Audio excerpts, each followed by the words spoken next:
Assalamu alaikum, namaskar, sastrikal, shalom.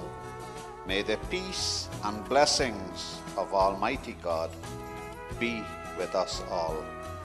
My name is Aleem Kader Baksh, welcoming you to Interfaith Reflections, a Caribbean TV production. This is the day God has given us. May we have a beautiful night. The meaning of Sohani Rat, our theme song.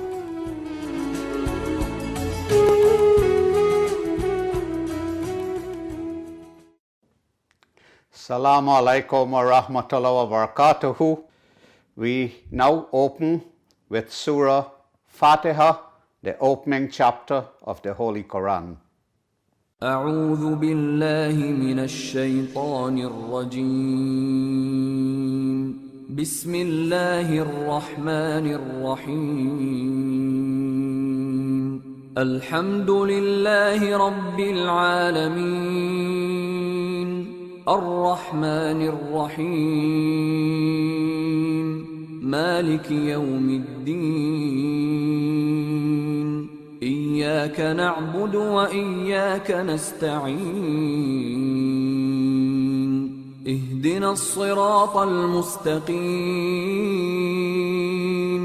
صراط الذين أنعمت عليهم غير المغضوب عليهم ولا الضالين.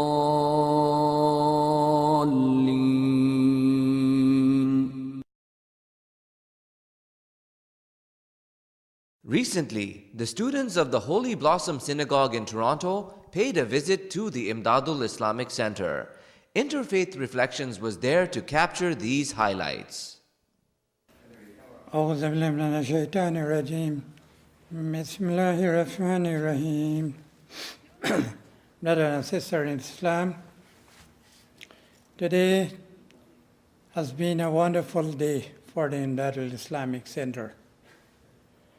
We have children from the Holy Blossom Temple who came to visit our organization, and they are very much filled with joy and happiness to come to this organization and to see what Muslims are doing. I, the president of the organization, has welcomed these children from grade 7, and their appreciation here was so much glad that they have seen this organization to be such a wonderful place. And most of the questions they have asked has been answered by Sheikh Abdul Aziz or Khatib for Imdadul Islamic Center. You have done a wonderful job in answering all the children that asked questions, and they were satisfied to know that the imams have explained so nice, so simple, that they understand the question they asked was given a correct answer to the best of their ability. Before they left the Imdadul Islamic Center, they were so much happy to know that they have entered into a mosque where they have seen the prayer of Maghrib Namaz has been carried on, and they do appreciate what we are doing. And they had told us that they will go to the school, tell the other children how happy they were at the Imdadul Islamic Center and what Muslims were doing. At this stage, I am so happy to have these children here at Imdadul from the Holy Blossom Temple. The children, they are so much brave, and so many questions were being asked to clarify themselves concerning Islam, concerning prayer, concerning charity, asking who is Allah, And all those things has been explained finally by Sheikh Abdul Aziz. Brothers and sisters, next year, inshallah, we have extended invitation for these people to come back, and I think that we will invite our Jamaat brothers and sisters to come and visit also, and to see what these children are doing and question are being asked concerning Islam. In these few words, I beg to conclude. May Almighty Allah bless these children for coming, and their visit was a wonderful one. May God bless them all, and may they return to their home safely. Assalamu alaikum wa rahmatullahi wa barakatuhu. A specific age for fasting. There's not a specific age. However, it's usually recommended for a person to start trying to fast when they're a child. If they're 7 or 8 and they feel up to it and they want to try it, then we won't stop them as long as it's safe to do. So fasting in the summer can be a concern. Fasting in the winter usually isn't a big problem, but usually those things are left for the child to decide, or at the encouragement of the parents. Most children tend to start fasting consistently every Ramadan by around 11 or 12, I'd say. In our tradition, we are required to start fasting at the age of 13, so you can sort of see the similarity between a 12-year-old and a 13-year-old. Yeah. In Islam, if a child's 7 years old and they want to try fasting, we're not going to stop them as long as it's safe for them to do so. Usually what we have, like with my children, my older child, for example, she'll fast for half of the day, right? And it's just a practice, to be in the community spirit, symbolically, exactly. And in doing that with everyone else, they're encouraged to do it. Hello. Hello. What happens if it's like a hot nice day out and the sun never comes out? That's a good question. So how do we pray the 5 prayers if the sun's not out? Oh, the fast. Oh, we know what time sunset is. Then even if we don't see the sun, there's still technical sunset. There's a technical sunset. You estimate. If you're in the airplane, when you fly above the clouds, you'll see the sun every single time. So the sun's there, you just don't see it. So we estimate.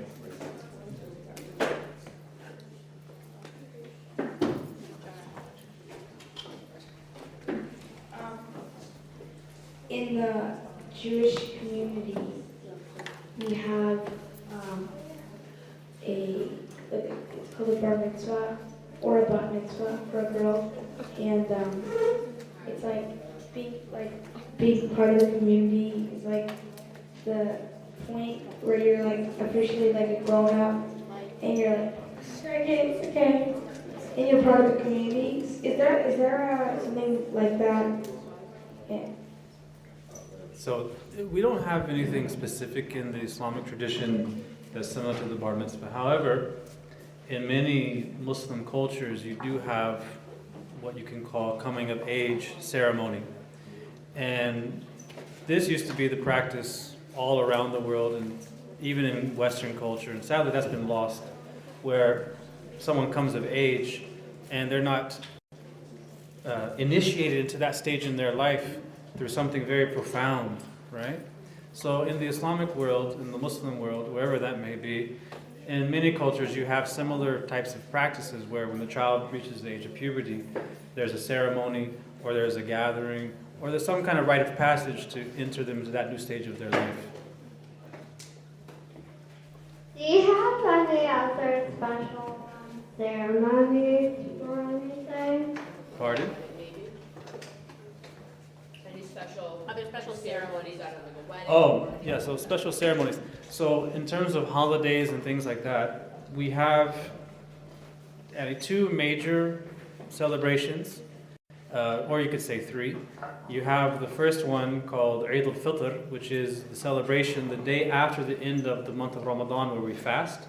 So that is the day after we've spent an entire month fasting. And that's the day where everyone comes to the mosque or to some other gathering place wearing their nice clothes, and there's a prayer and a celebration, and people eat and eat and eat some more. The second celebration is at the conclusion of the pilgrimage of the Hajj, and that's called Eid al-Fitr, which means literally the festival of the sacrifice. And that's commemorating Abraham's sacrifice of the ram in lieu of sacrificing Ishmael. So we actually celebrate that sacrifice, and many of those who are able to go out to different farms and places and sacrifice an animal and distribute the meat to the poor or to their friends and family, things like that. Yes? So, I noticed that you went out of your way to have kosher food for us, which is like so sweet and wonderful and appreciated. I was wondering, in the Muslim tradition, in Islam, what are the dietary? Are they similar to kosher? Similar, but less strict in many ways. And it also depends on the level of interpretation of the kosher law, because there are different interpretations. And likewise, we have the same thing in our tradition. Essentially, we don't eat pork, we don't drink wine or alcohol products, nor do we eat animals that are not slaughtered properly. And by proper slaughter, we mean that the name of God has to be pronounced at the time of slaughter, and it has to be slaughtered in a way that is humane to the animal. So for Muslims, we're actually permitted to eat kosher meat as well as halal meat. Is considered permissible for us because we know that in the Jewish dietary law it's killed properly. Even for Christians, it's allowed for us to eat Christian meat. However, the issue here is that in society where Christianity is the default religion, it's not a guarantee that it's being killed properly, you see. Whereas in a kosher butcher, there are certain standards that are being applied. So we're more open to eating that meat and purchasing that meat than we would from, say, the supermarket, which would be not allowed for us, generally speaking. What does the word sheikh mean, and what does imam mean? So sheikh means, in Arabic, a sheikh means literally an elder. It can mean an elder of a tribe. It can mean an old elderly person. It can mean a scholar of Islamic law. It's a title of respect. And when people call me sheikh, I simply interpret it as milkshake, because I'm not even 40 yet. So I don't think the title is I don't think I deserve the title. Imam literally means leader, and that refers usually to the person who leads the prayer in a mosque.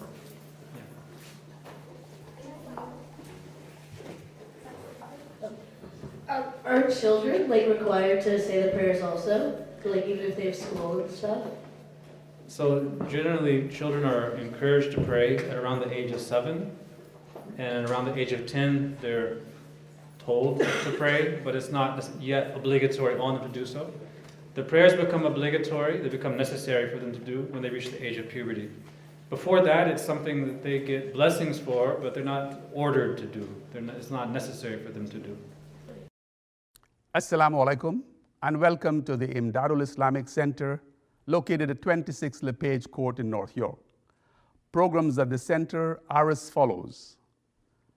Learn to read Arabic in 21 days through Ustad Hanif Baj Khan's simplified Arabic system. It's free of charge for you and your entire family. Last Saturday of every month is Sisters Program. We also have social support services for the community at no charge. First Sunday of every month is Feed the Homeless. For information concerning the center, you may call the center at 416-636-0044. For information concerning funeral arrangements and burial plots, you may contact our treasurer Abdurrahman at 905-303-8954. Jazakallah, may Allah bless you and your families.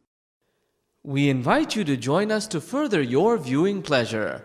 Later today at 11:30 a.m. Eastern, join us on Chex Television for our entertainment magazine program, Caribbean TV. And if you have liked today's episode of Interfaith Reflections, you can watch it again online anytime through youtube.com/interfaithreflection. Welcome to Blue Sky Supermarket, your one-stop shop for quality groceries and produce at reasonable prices. We sell halal meat and many ethnic foods from across the world. Our in-house food counter serves delicious home-style dishes. Check us out today for the highest in customer satisfaction and unbeatable weekly prices. 1805 Pickering Parkway in Pickering. 905-686-8877. The Imdadul Islamic Jamaat invites one and all to attend a special pre-Ramadan fundraising dinner, Saturday, May 28th at 6 p.m., featuring special guest speakers, naats, nasheeds, along with a sumptuous dinner, $50 per person, all taking place at the Chandni Convention Center. For more information, call 416-636-0044 and continue to support the humble efforts of this most benevolent organization. Interfaith Reflections now continues with highlights of the visit by the students of the Holy Blossom Synagogue to the Imdadul Islamic Center. Okay, so at school we learned about different religions, and are there different subgroups of Islam? Are there different, not like levels of observance, but like groups? In terms of beliefs and things like that. Beliefs. Yeah, there are some differences among Muslims, like there are in pretty much any faith community. Many of these have to do with historical events or interpretations of certain aspects of the Quran. But the overwhelming majority of the Muslim community in the world, as well as Canada, pretty much have the same general viewpoints on those things. So you're looking at 90% of the Muslim community is basically Orthodox, and then you have 10% that are of different traditions. So our synagogue, these students all have been, they come after school to synagogue, to religious school, to learn about Judaism and to learn Hebrew, because they don't go to Jewish day schools for the most part. Some of them do, but not all of them. And they've been coming, a lot of them, since kindergarten, grade 1. So I'm wondering, in your congregation, in your community, how your kids are educated. That's a very good question.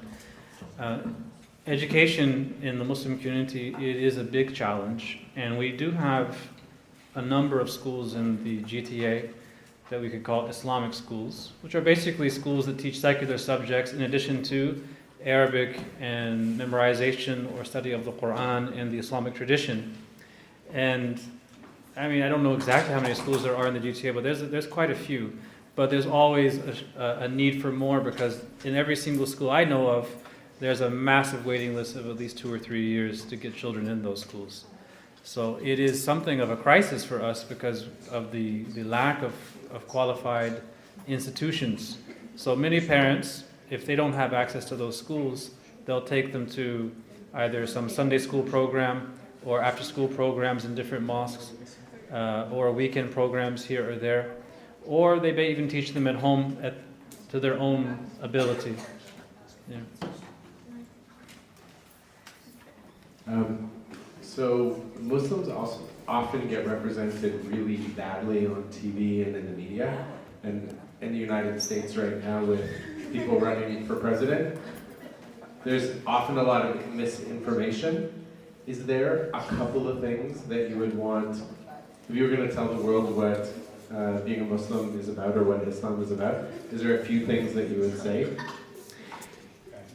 There was a saying of the Prophet Muhammad, peace be upon him, who said,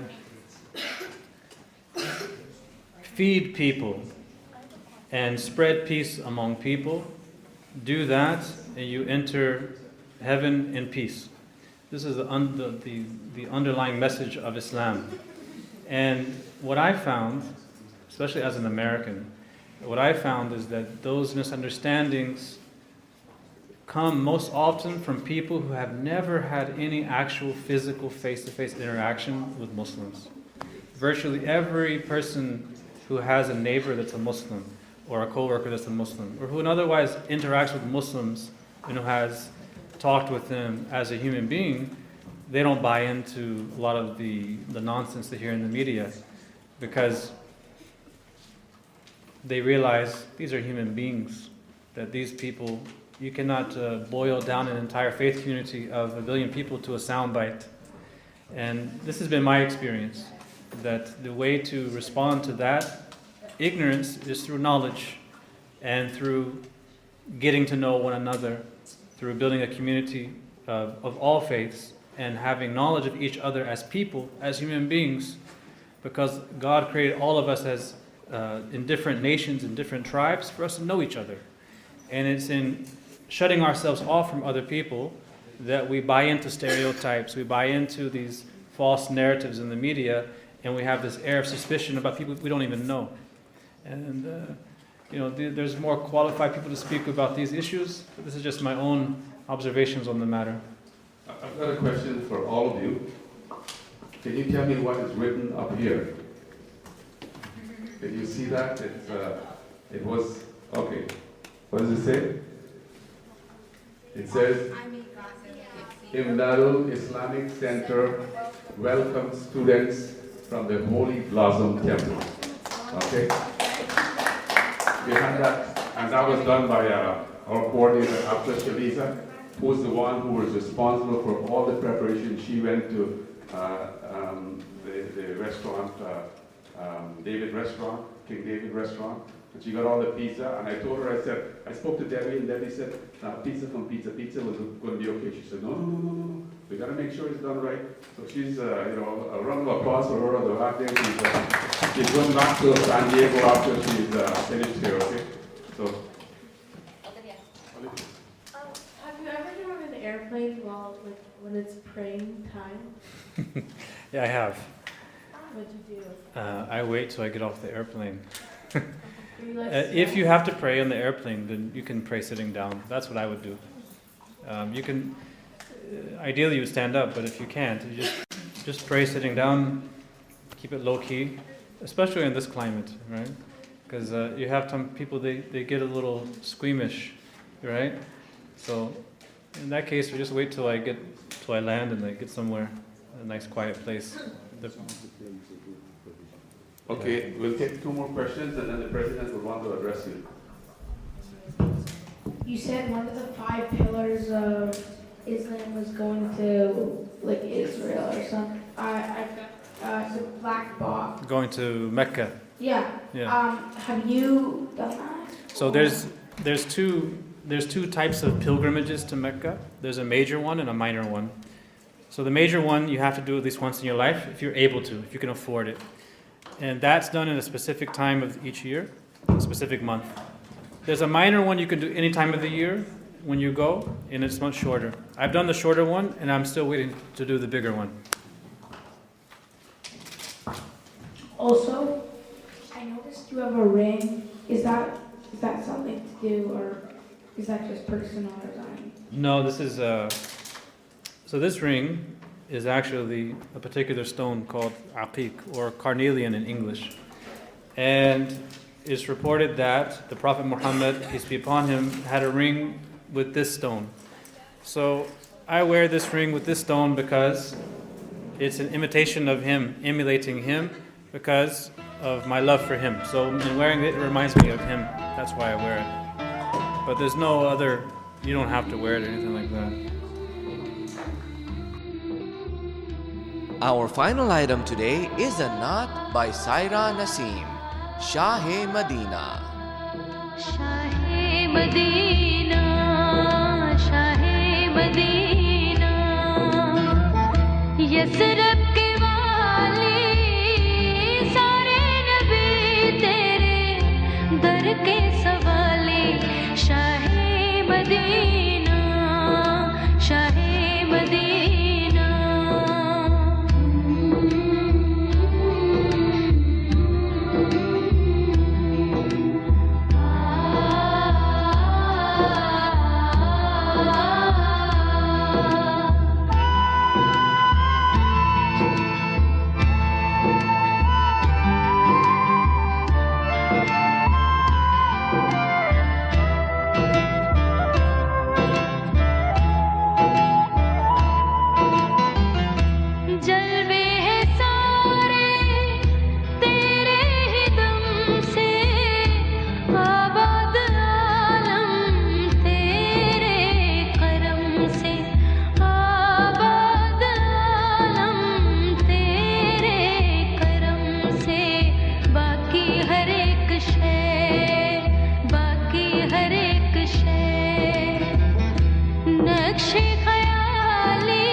Medina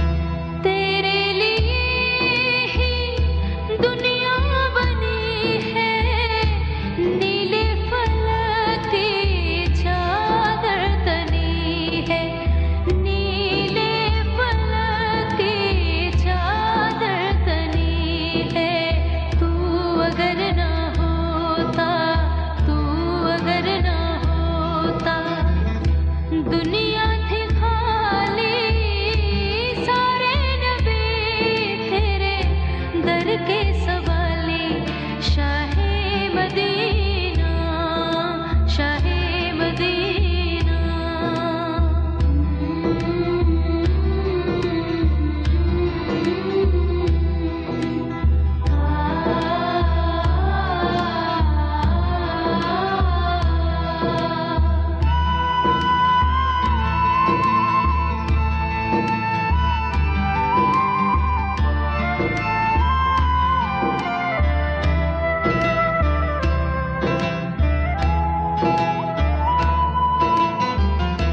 तूने जहाँ की महफिल सजाई तारीकियों में शम्मा जलाई तारीकियों में शम्मा जलाई हर सिमत छाई